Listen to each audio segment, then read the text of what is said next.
Yeah. What's good? What's good, beautiful people? This is your guy, Tone DeShields II from Chalk It Up Sports, where no matter if we win or if we lose, we just got to charge it to the game. I appreciate all the love and support that you guys constantly give because we are a combination. We are a culmination of the people. And without the people, the content does not move.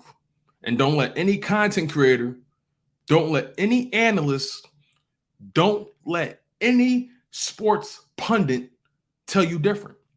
Without y'all, without the people who love sports, without the people who truly are locked in, let me make sure I get the mic close. I want to make sure you guys hear what I'm saying. Without the people, the content don't move. Y'all know that. I know that. I don't know why they don't know that. Some people get a little cocky in this game. Some people get a little overzealous in this game. Some people get a little too big for their bridges in this game, and they continue to doubt the power of the people. And the last thing I will do is doubt your might, because the people will hold you accountable. The people will have you rise, and the people will make you fall. I tell you that for a fact. So I appreciate y'all for locking on the content. Make sure y'all smash that like button. Make sure you guys continue to stay engaged in that live chat. Shout out to my man Philly the podcast, Joe Castro, always showing mad love in the live stream. I appreciate him so much. Also, shout out to Joe Castro, man, doing great things with Fansided. I hope I'm not pronouncing it wrong. Fansided, Michael Vick's NFT / sports media company. He's doing big things over there. He's rubbing shoulders with some of the best of them over there. So shout out to my man Joe Castro from Philly the podcast, doing major things in his sports media career. Shout out to Quezzy the Great, Jinx Wolf, C to the Aura. Appreciate you for locking in on the content as well. Fanfield, my bad. Fanfield. My apologies, Castro. Fanfield. I said Fansided. Fanfield. My bad, bro. My bad. Fanfield, owned by Michael Vick, his NFT / sports media company. Make sure you guys go lock in on that. That is one of the fastest growing sports companies out there right now, merging sports media with the latest in technology in this game. So shout out to Joe Castro, shout out to Michael Vick, shout out to the whole team over there at Fanfield. Appreciate my man Joe Castro from Philly the podcast, always locking in. Thanks for correcting me as well, my brother. I appreciate that. Shout out to Mrs. Bird Gang 31. Appreciate you, lovely lady. Shout out to also my man Mr. Bird Gang 31, always holding it down, always showing love to me, always extending his arm, always extending his love to me. Hope you guys had a happy new year. If I ain't told you yet. But Drew, you're absolutely right. And we're going to get into that. Like I said, make sure you guys smash that like button. You guys are locked in on Chalk It Up Sports, where no matter if we win or if we lose, we just got to charge it to the game.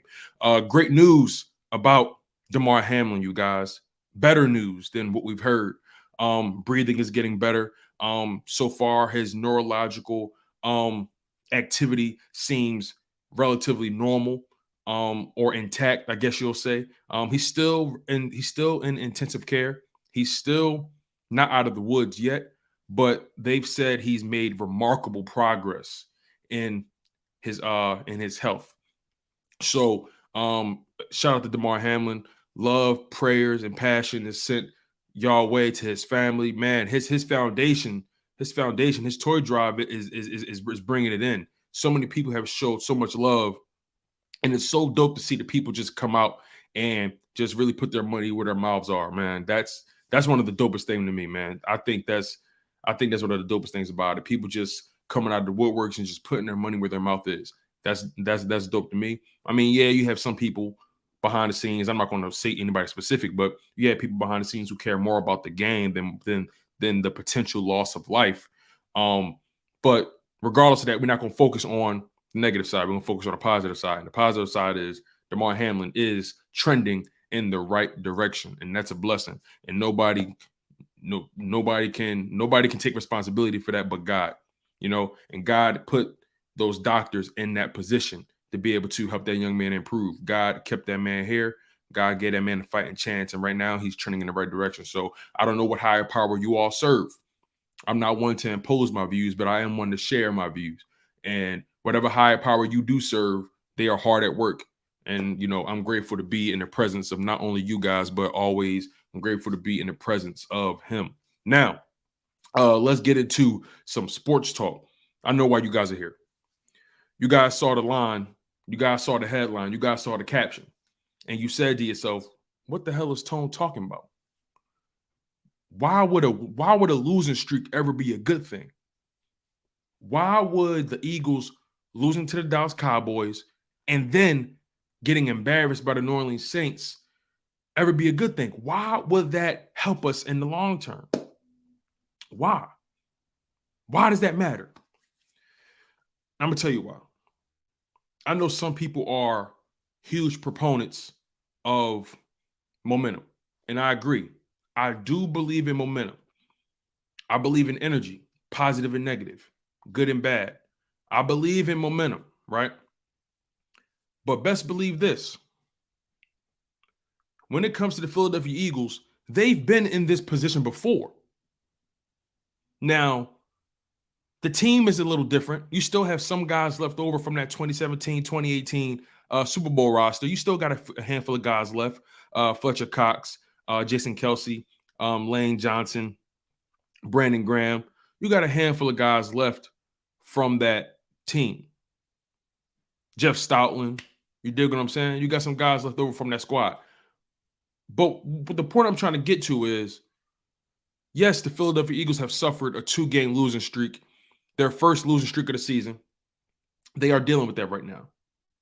And they lost to teams that we thought that they were better than. And we still think they're better than. Right? Jalen Hurts wasn't in. The backup quarterback, Gardner Minshew, was behind, under center. And in the Dallas game, he gave them a fair shot at it. He made a lot of mistakes, but he had them in position to win the game. Unfortunately, the cream rose to the top. And then in the Saints game, we had no idea what happened. Game plan was terrible. Coaches were terrible. Offense was terrible. No continuity. Defense started off sluggish, but they managed to put the offense in position to win the game. Nonetheless, the Eagles are on a 2-game losing streak, and they have yet to lock up the number 1 seed. And that's a problem. They have a chance to do it against the New York Giants this Sunday. They have a chance. So they're still in control of their destiny. But again, let me tell you why this losing streak was maybe the best thing to happen to this Philadelphia Eagles team. I'm all about optimism today, if you haven't noticed. I'm all about trying to make sure you guys still have hope, still have faith. Now, I won't lie. I have my concerns about the coaching staff. You guys hear me on other platforms sharing that. I have my concerns about the coaching staff.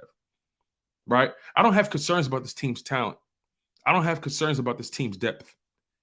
My concerns are always about, and have been about these past few weeks, the coach's ability to coach through adversity and their ability to be creative when they don't have their star players or their top guys, right? They're starting 11 on both sides of the field, right? Their lack of experience in big games. That's been my criticism of them these past few weeks. But again, I think this losing streak was what the doctor ordered.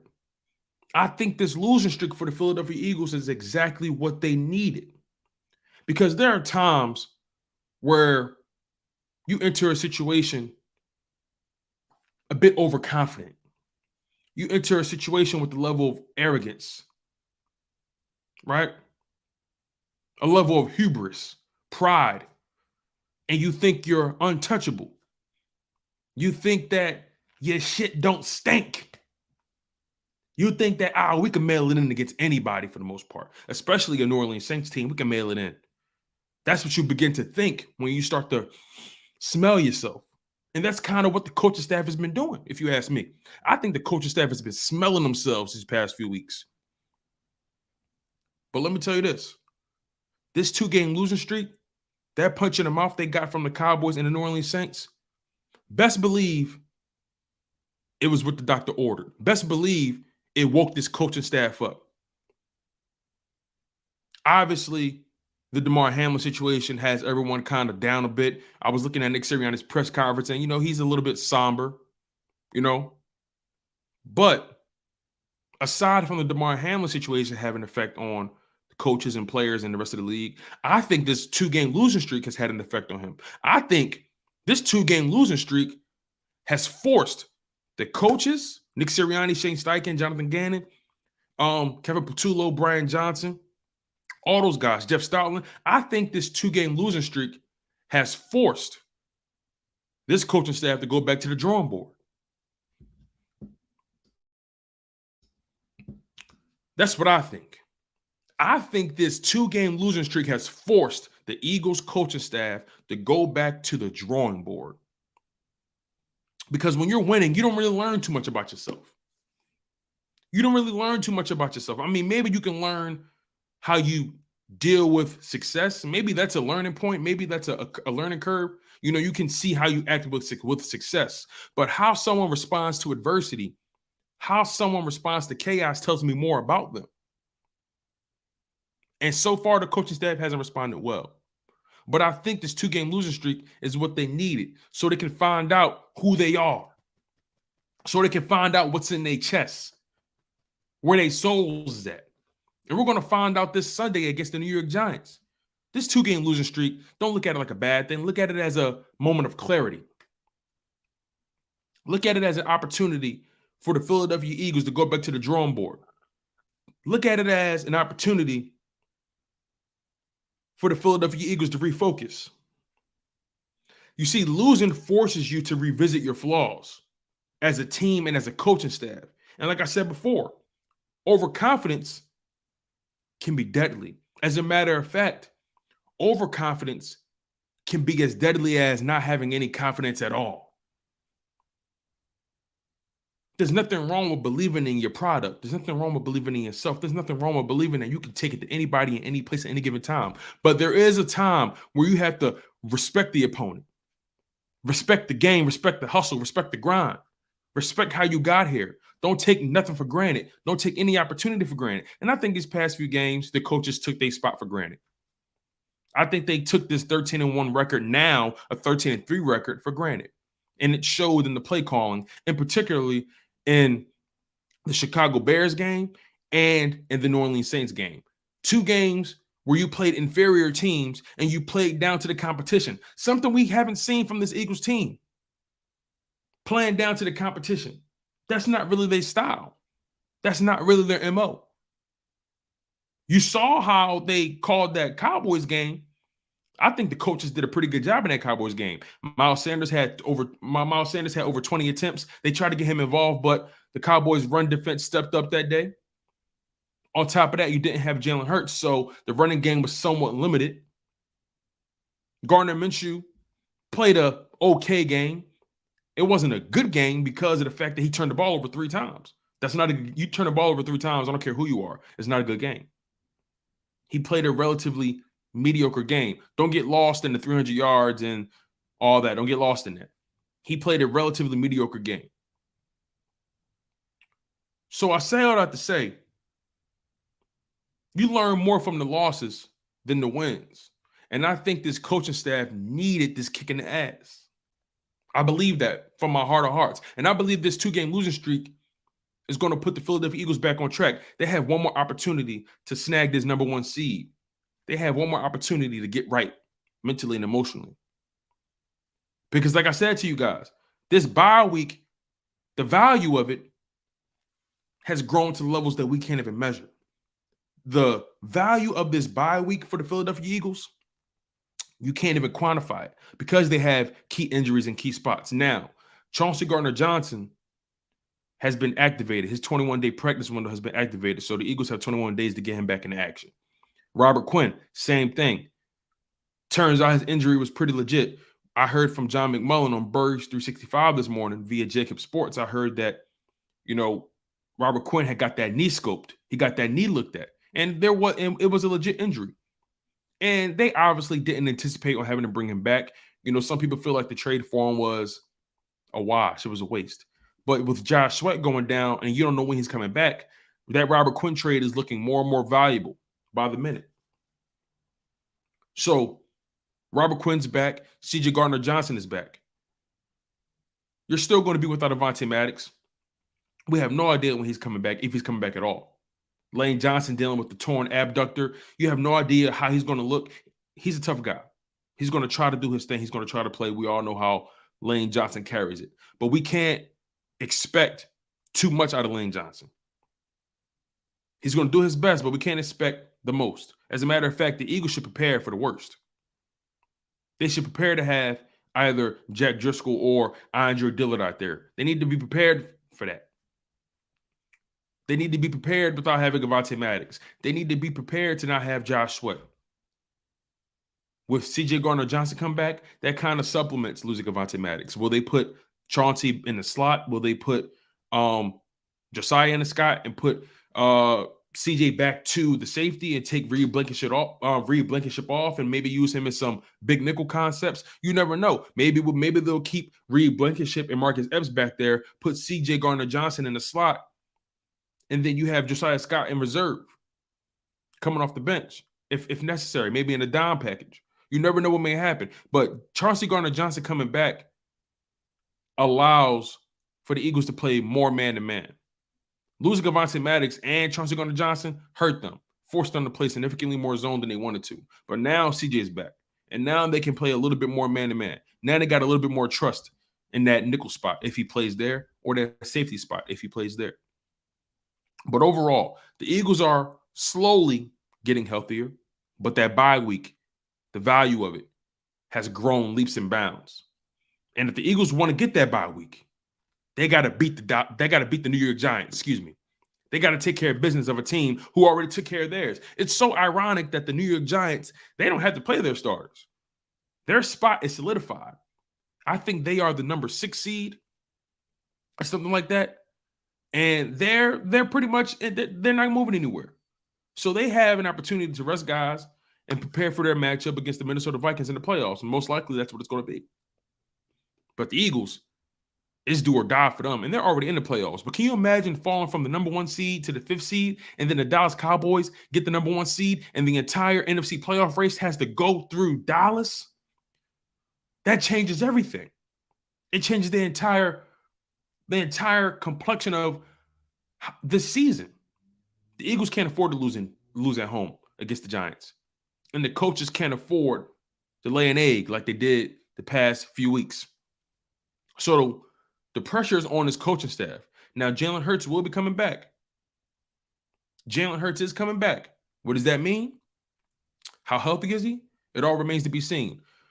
My gut tells me he could have played last week, but the coaching staff wanted to hold him out, and they believed that they could have took care of business with Gardner Minshew. Obviously, that wasn't the case, though. But I believe Jalen Hurts is ready. This is the point in the season where no one is 100%. You're never going to get to 100% in the middle of a season. No matter who you are, you're not going to get to 100%. But if you can get Jalen Hurts to 85, 90%, if you can get him there, even 80%, if you can get Jalen Hurts to 80, 85, 90%, if you can get him there, that's better than 100% Gardner Minshew, if you ask me. Now, what will the game plan look like? It all remains to be seen. Will they still execute the same game plan that they have with Jalen Hurts in the past? I think more than ever, you have to be timely with his designed run attempts. You have to be timely. Now, look, they run RPOs. So most notably, it's going to be on Jalen Hurts to read the defense. And it's going to be up to him to protect himself. The coaches can cut out all the design runs they want for Jalen Hurts, but they're still going to run RPOs. And if Jalen Hurts sees something, he's going to take it. And don't be surprised if defenses crash on a running back with the sole intention of allowing Jalen Hurts to move outside the pocket so they can crack him. Don't get it twisted. Players keep up with these injuries. They know who hurt and who not. They know who got a limp. They know who got a bad shoulder, so on and so forth. They not out of it completely. So best believe defenses will test that shoulder. Right? That's why this bye week is so important. Get the win against the Giants. Take care of business early. Blow the doors off their barn. Sit Jalen in the second half, and then you lock it up. The moment you get the Giants down by 3 touchdowns, if that's the case, if you get them down by 3 touchdowns, 4 touchdowns in the third quarter, sit Jalen, sit him, run the rock, lean on your running backs, and play keep away. So Expectations are high for the Philadelphia Eagles. They always will be. They always have been. But best believe this. If the Eagles lose the number 1 seed, if the Philadelphia Eagles fail to beat the Giants, it's going to be hell to pay. I'll tell you that. I tell you that much. But like I said, momentum is a real thing. Momentum is something that lets you know that, you got something going. And I know the 2017 Super Bowl team didn't have the most momentum going into the playoffs, and they won a Super Bowl. So some people have a different theory on momentum. Some coaching staff, some teams think that, hey, I'll sit my guys the final 2 weeks of the season because we already locked up our spot. It is what it's going to be. We can just rest our guys. And then some teams believe in playing your guys to the bitter end, regardless if you got to buy or not. They believe in that. There's no right or wrong answer. It's all about knowing your roster. It's all about listening to your players. A.J. Brown and Jason Kelce and those boys, they mad as hell they didn't win that game last week because they was trying to put their feet up this week. They was trying to. But like I said, I think this 2-game losing streak for the Philadelphia Eagles was necessary because they ain't earned nothing yet. They ain't won nothing yet. You got some people who move like they the greatest gift to God's green earth. You got some people who move like they done did it. Oh yeah, we lead the league in sacks. We broke the franchise record. Oh, we got 2 1,000-yard receivers for the first time in franchise history. Oh man, we got an opportunity to be the first 14-win Philadelphia Eagles team. Oh, we've been running through the competition. That don't mean nothing if you don't get it done when it matters most. And I'm not implying that there are players that we know and love that are thinking like that or that are talking like that. But this is a 53-man roster. Somebody on that roster feeling themselves or was feeling themselves. Somebody on that coaching staff was feeling themselves, potentially. And now the tables have turned. Now the hunters have become the hunted. It's time for the Eagles to act like champions, move like champions. This is not a time to fold. It's not a time to get complacent. What the hell y'all do it for? What the hell we cover the game for? If we're going to watch complacency. Nah. And again, I'm not casting any aspersions on anybody. I don't know these guys' mindset there. I don't know what's on their heart. I'm not a mind reader. But I know one thing for sure. I know body language. I recognize poor decision-making. I recognize lack of accountability. I know arrogance when I see it. This coaching staff deserves a lot of the blame for the past few weeks. But we can't hold on to yesterday. Like I said in one of my YouTube shorts, make sure you guys go check out the channel. I got a lot of stuff on there for you guys. Make sure you smash that like button as well. Like I said to you before, you can't focus on yesterday. What's done is done. You got to focus on the now and the future. That's the reality. You got to focus on the now and the future. But we're not going to pretend this coaching staff don't deserve to get their ass chewed out. Pause. We're not going to pretend like they've been playing their best football. The Eagles have not been playing their best football. We got to keep real with ourselves, y'all. Y'all see how I carry it. Y'all know me. I'm Philly to the death of me. You feel what I'm saying? I'm so Philly, it's crazy. My wife was born in Georgia. She moved to Philly, when she was 6, 7, 8 years old or something like that. So she a Southern girl. That's really her thing. But she was raised her better years in Philly, but she from the South. But me, I'm Philly to the seams. I'm Philly down to the soles of my feet, to the crown of my head. I'm so Philly is ridiculous. So it's like, I hold this team accountable. Some people may call it hate. EC1 football, I know you feel like DeShields talking down on the team. And Sills can be critical.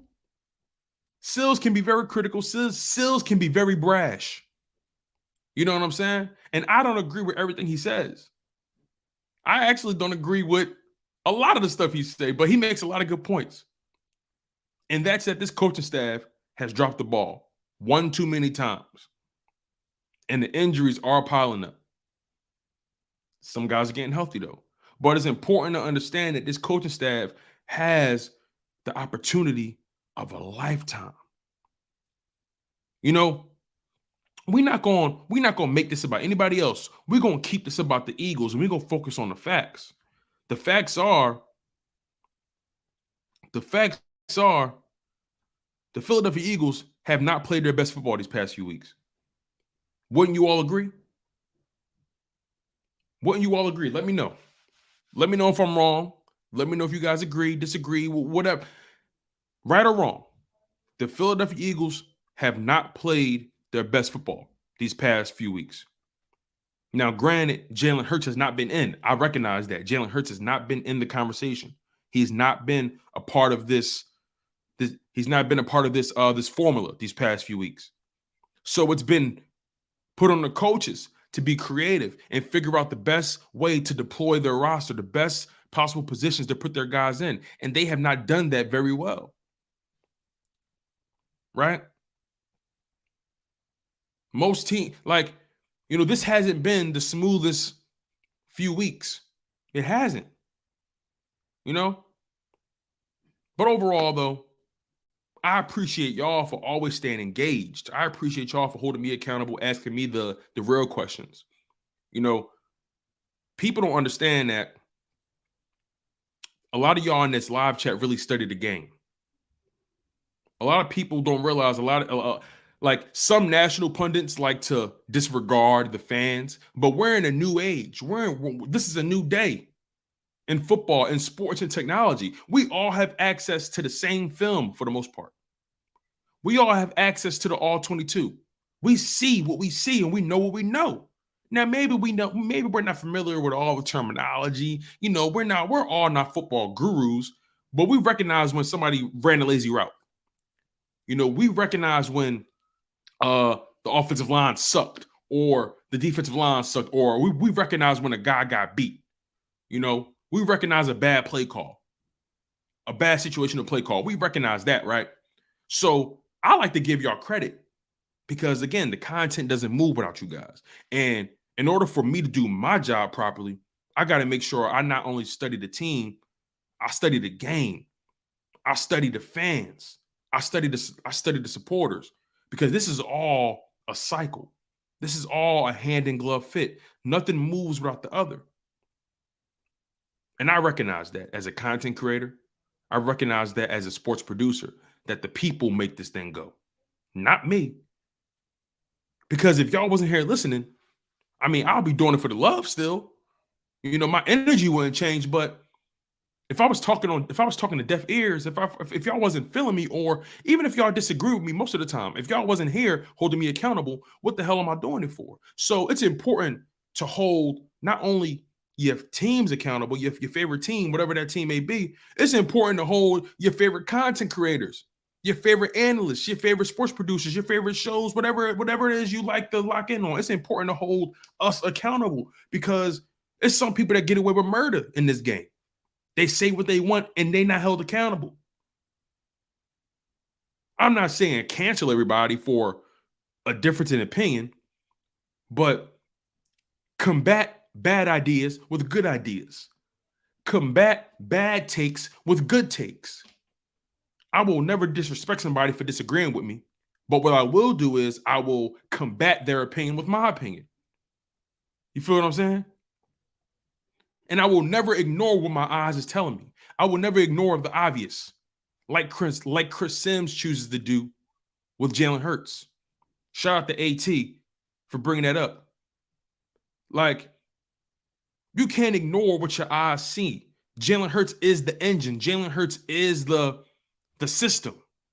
And now Chris Sims is triggered. He's crying about other networks and other people holding him accountable for his piss poor Jalen Hurts take. His thought process is, well, you guys waited until Gardner Minshew had a bad game to come at me, yada, yada, yada. But even watching that Cowboys game, you saw the difference in the offensive execution.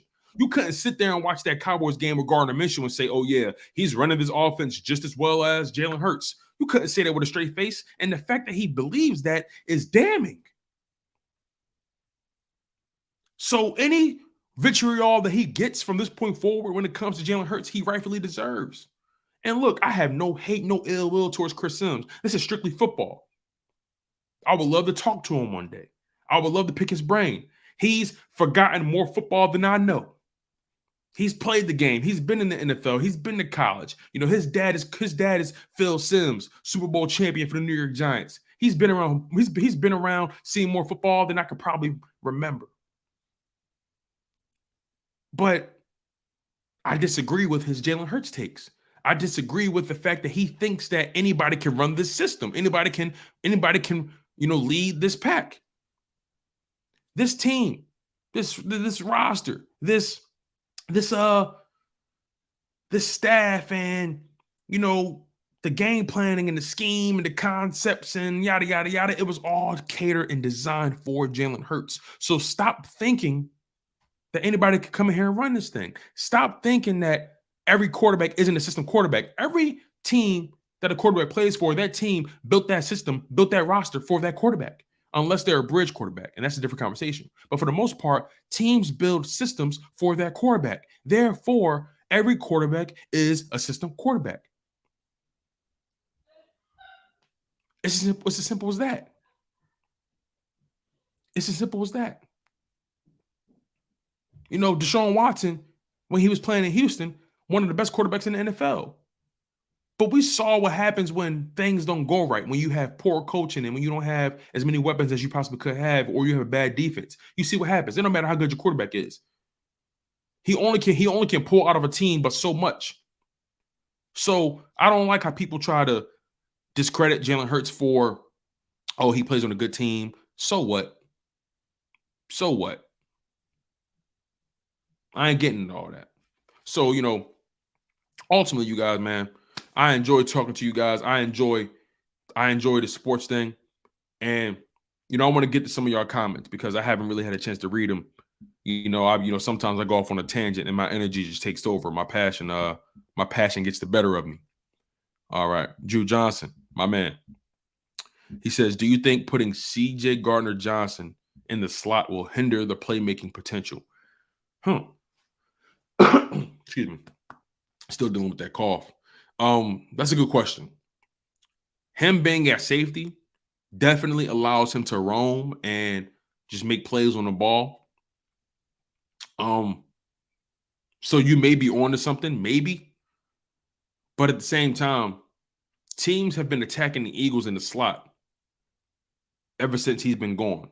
Ever since Avante's been gone, they've been attacking them in the middle of the field. TJ Edwards has kind of been exposed for his inability in pass coverage. He just doesn't have that. He just doesn't have the speed to be able to keep up with those guys. He just doesn't have it. No fault of his own, really. Always in the right place, just can't keep up. But could putting CJ Gardner-Johnson in the slot hinder the playmaking potential? Maybe, because he's not roaming at that safety spot. But at the same time, I think putting him in the thick of it, putting him in the slot, eliminates teams from taking advantage of us in that area. Remember, in that Cowboys game, CeeDee Lamb was cooking Chauncey. Oh, I'm sorry. He was cooking Josiah Scott. Excuse me. He was cooking him. A&T says he played in the slot in New Orleans, so I would assume he'll be okay. I agree.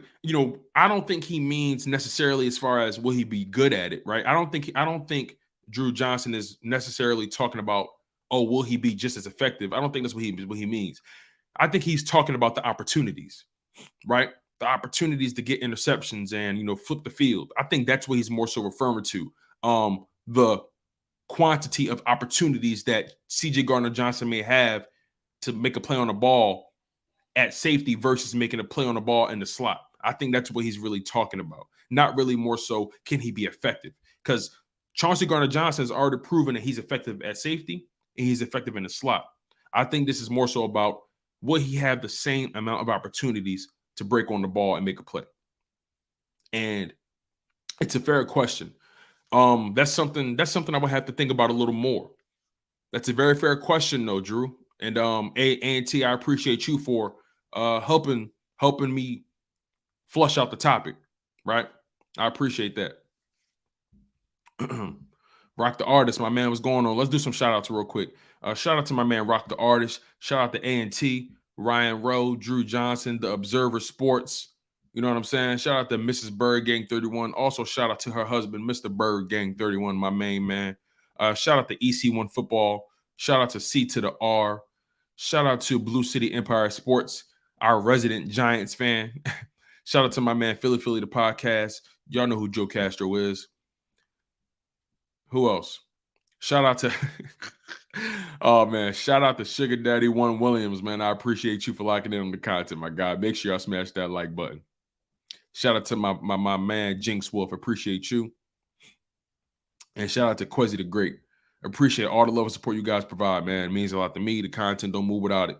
But yeah, you know, I'm really curious to see how these safeties perform when the playoffs start, because our pass defense hasn't been as stout as I would like it to be. We've allowed 2 weeks in a row quarterbacks to complete over 70-75% of their passes. Not a good look. And the pass rush has been getting home. They have.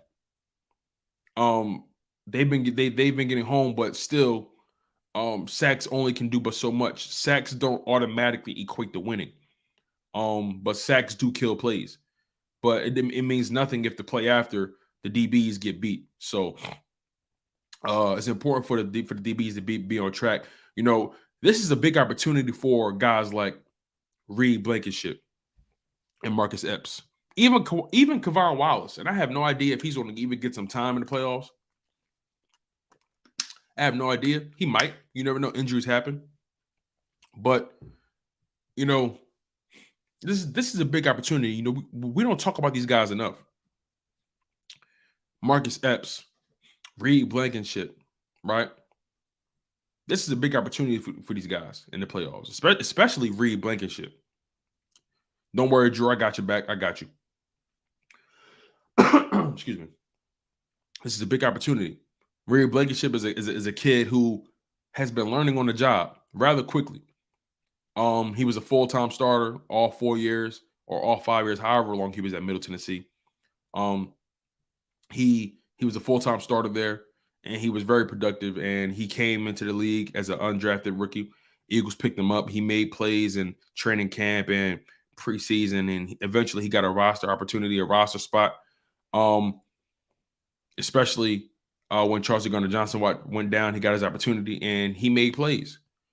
He got an interception on one of the GOATs, Aaron Rodgers, you know, in his first game as a starter. So his confidence is pretty high right now. You know what I mean? But this is a big opportunity for Marcus Epps, Reed Blankenship. Can those guys elevate their game when it matters most? Now let's think about this too. The previous Super Bowl team didn't have the greatest DBs.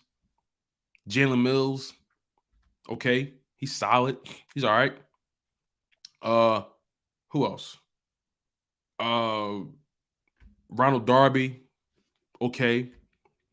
Patrick Robinson, he was a really good slot corner. He did great work for us. You know, Ryan McLeod, he was solid. Not the most athletic, but solid. Malcolm Jenkins, our best safety, our best DB. But he was more so a box safety, not really a coverage guy. He was like a hybrid guy. But the Eagles didn't really have the best corners, the best DBs at that time.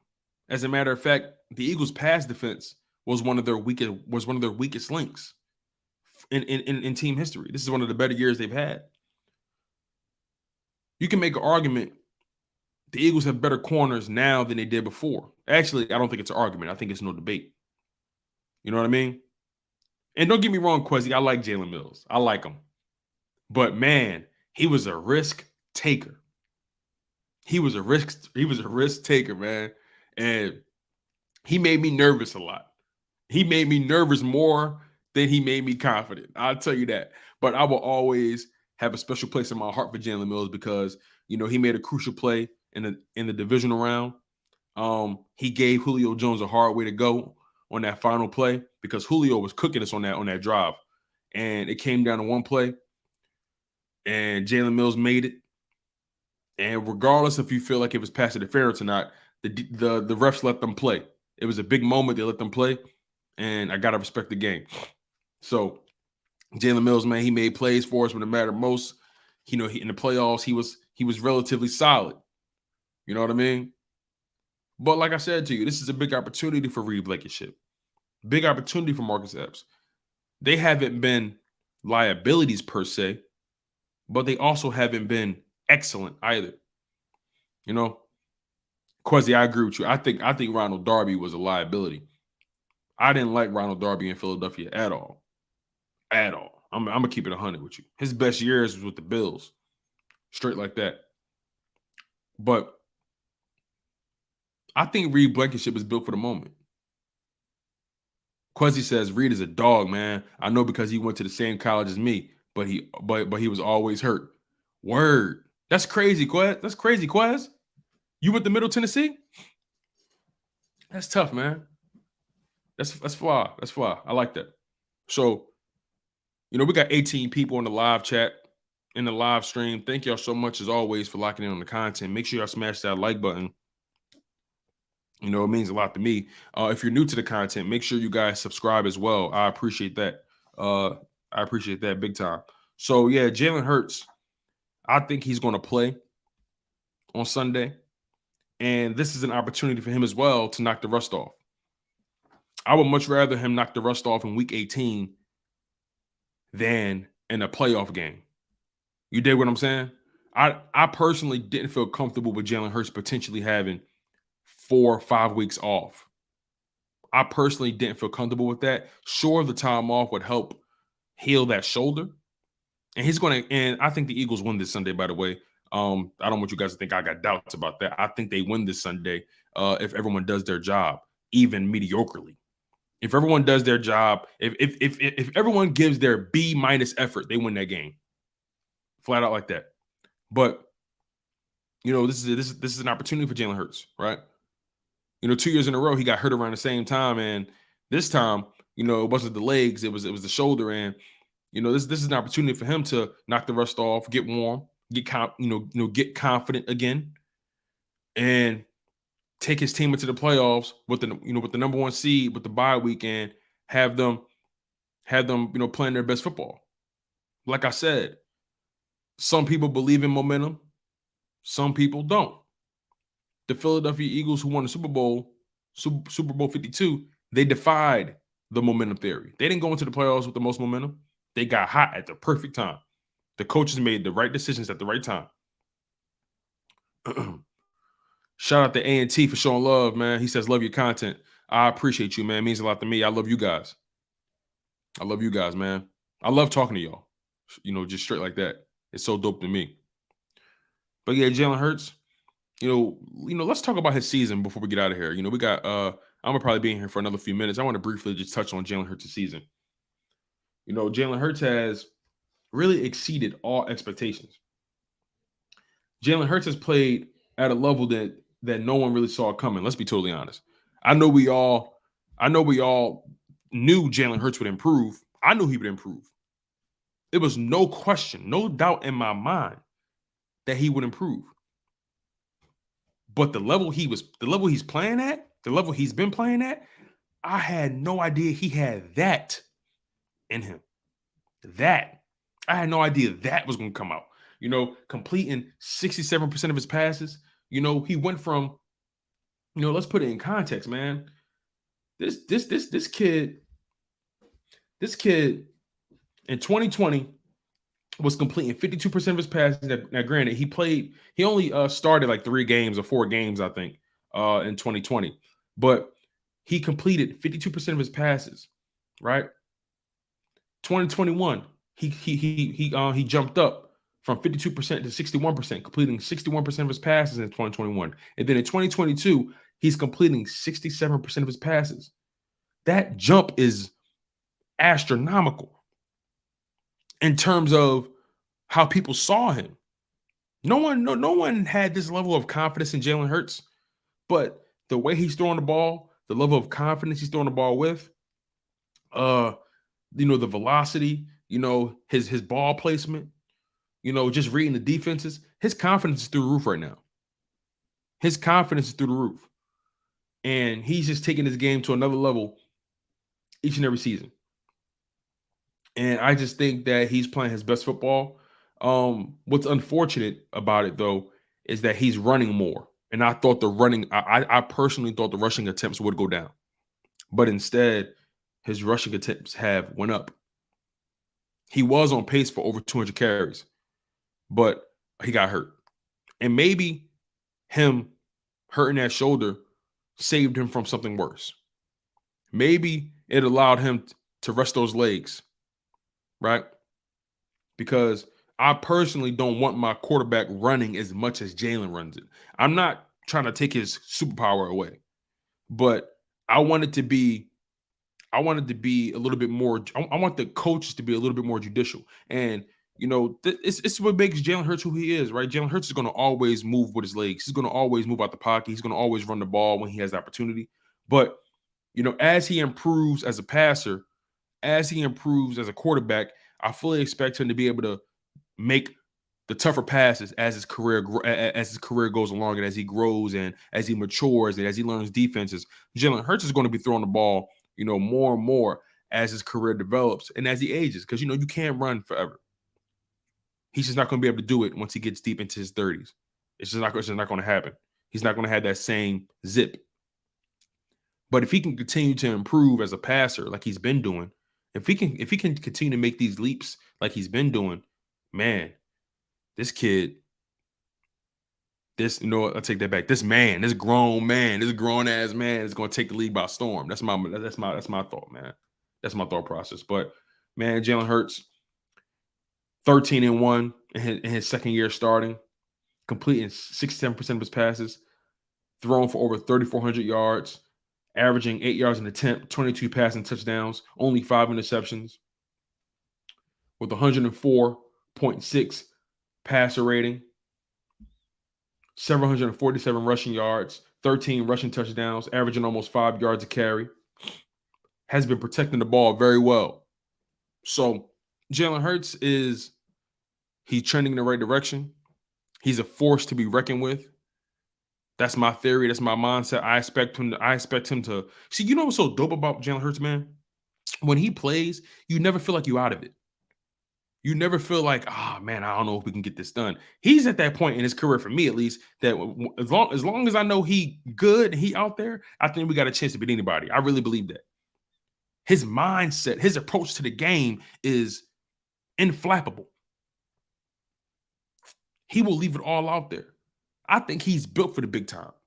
Now, last year, the team was not as talented as the Bucs, and he wasn't the quarterback he is now, and he was inexperienced, and he had to go up against the GOAT, a top-tier defense, arguably the best defense in the NFL at that time.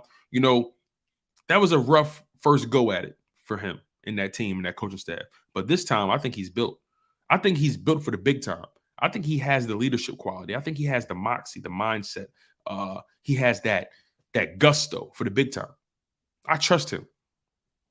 And if Jalen Hurts wins the Super Bowl,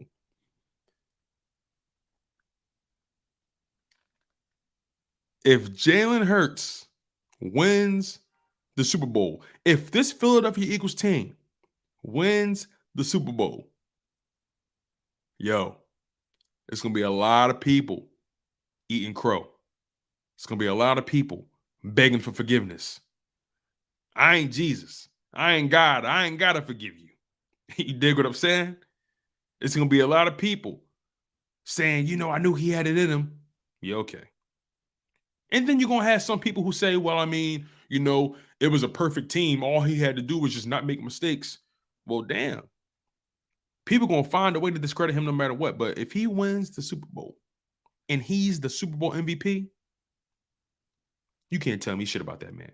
And I'll leave it at that, you guys. I appreciate you for locking in on the content. Continue to smash that like button. Continue to stay engaged. And anybody that's watching the show after the fact, I appreciate you guys as well, more than you realize.